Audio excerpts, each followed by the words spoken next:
It's Bellingham SeaFeast. It's the 6th annual Bellingham SeaFeast. Where? Down at Swanage Park. On when? September 17th. At what time? From 10 a.m. to 5 p.m. We are going to have a blast. This is our 6th annual year, and we are so excited to bring this back. Not as a huge event, but more of a medium style so we can get tasting for 2023.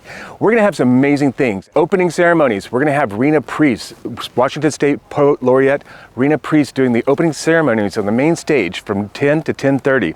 We're also going to have some elected officials coming in saying that how much they love SeaFeast, what it's all about. And then we're also going to have the Blackhawk singers and dancers around 12 o'clock. At 1 o'clock, we're going to have the Coast Guard doing their airdrop and rescue thing, which is a huge favorite for everybody. We're going to have probably over 20 artists, over 16 education booths.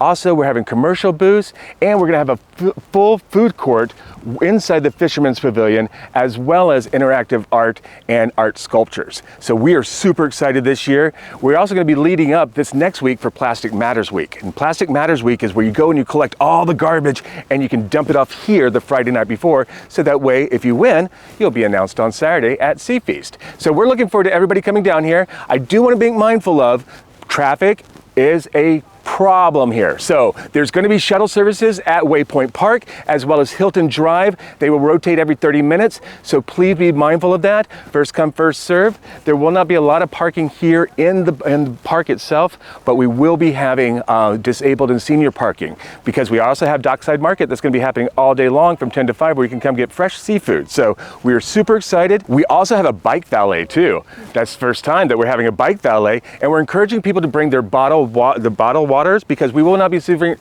single serving plastics. Those are no longer required, no longer allowed. So what we need to do is make sure you bring your bottled water. There will be refill stations throughout the entire park, as well as in the Fisherman's Pavilion. Come on down, see the Lummi Fire Pit, barbecue fire pit that's going to be happening, the Fishermen's Association, everybody that's going to be here. We welcome you down here. We want to see you, and we want you to have a good time, and that's what it's all about. So come celebrate SeaFeast with us.